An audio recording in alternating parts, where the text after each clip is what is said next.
So welcome again to all of you. This is the last topic of this chapter. ये इस chapter का बिल्कुल last topic है। Already this topic we have discuss in our first chapter, जहाँ हम लोगों ने nation building का चैप्टर पढ़ा था। उसमें हम लोगों ने ऑलरेडी इंडिपेंडेंस ऑफ गोवा के बारे में पढ़ लिया था, लेकिन फिर से इसमें दिया गया, तो चलिए एक बार रिवीजन हो जाएगी साथ के साथ। देखिए, ये कहता है कि हालांकि 1947 में भारत को अंग्रेजी साम्राज्य ख़त्म हो गया था, लेकिन पुर्तगाल ने गोवा, दमन और दीव से अपना शासन हटाने से इनकार कर दिया था। यह क्षेत्र 16वीं सदी से ही औपनिवेशिक शासन में था। मतलब ये जो एरिया था वो कहता है, मतलब 16 सेंचुरी से ही जो था कॉलोनियल बन चुका था, और अपने लंबे शासनकाल में पुर्तगाल ने गोवा की जनता का दमन किया था। यानी कि it was a colony of Goa, was a colony of, you can say कह द पोर्तुगीज़ की एक जो यूरोपियन पावर है उसकी एक कॉलोनी बना हुआ था।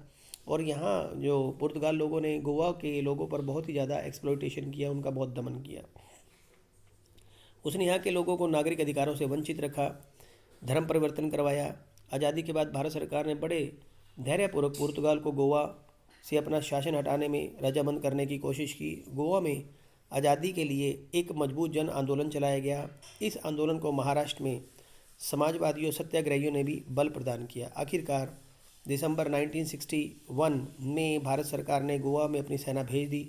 2 दिन की कार्रवाई में भारतीय सेना ने गोवा को मुक्त करा लिया। गोवा, दमन और दीव संघ शासित प्रदेश बने, यानी कि यूनियन टेरिटरी जो थे इनको बना दिया गया था। जल्द ही एक और समस्या उठ खड़ी हुई। महाराष्ट्रवादी गोमांत पार्टी के नेतृत्व में एक तबके ने मांग रखी कि गोवा को महाराष्ट्र में मिला दिया जाए। मतलब वहाँ की एक पार्टी जो थी गोमांत तक पार्टी, उनका मानना था कि गोवा को महाराष्ट्र में मिला देना चाहिए, क्योंकि यह मराठी भाषी क्षेत्र है। बहरहाल बहुत से गोवावासी गोवानी पहचान और संस्कृति की स्वतंत्र अहमियत बनाए रखना चाहते थे। लेकिन अगर हम बात करें तो बहुत सारे गोवा के लोग या गोवावासी जो थे वो अपनी अलग संस्कृति और स्वतंत्र अहमियत जो थे वो बनाए रखना चाहते थे। कोंकणी भाषा के लिए भी इनके मन में आग्रह था। इस तबके का नेतृत्व यूनाइटेड गोवान पार्टी यूजीपी ने किया। 1967 में जनवरी में केंद्र सरकार ने गोवा में एक विशेष जनमत सर्वेक्षण करवाया। यानी कि वहाँ पर जो था वो लोगों से पूछा गया और लोगों से एक जनमत सर्वेक्षण करवाया गया। इसमें गोवा के लोगों से पूछा गया कि आप लोग महाराष्ट्र में शामिल होना चाहते हैं अथवा अलग बने रहना चाहते हैं। इस मामले में सरकार ने जनता की इच्छा को जानने के लिए जनमत संग्रह जैसी प्रक्रिया अपनाई थी। अधिकतर लोगों ने महाराष्ट्र से अलग रहने के पक्ष में मत डाला था। इस तरह गोवा संघ शासित प्रदेश बना रहा और अंततः 1987 में गोवा भारत संघ का एक राज्य बना। तो देखिए किस तरह से जनमत संग्रह के बाद जो गोवा जो था वो एक महाराष्ट्र में ना मिलते हुए और अलग अपनी संस्कृति, अपने कल्चर और अपनी सभ्यता और अपनी भाषा के आधार पर जो था वो एक अलग राज्य बना दिया गया था। Earlier it was A union territory, पहले यूनियन टेरिटरी रहा है। उसके बाद 1987 में जो था भारत को गोवा को भारत का एक अंग बना दिया गया था, एक पार्ट बना दिया गया था, एक राज्य बना दिया गया था।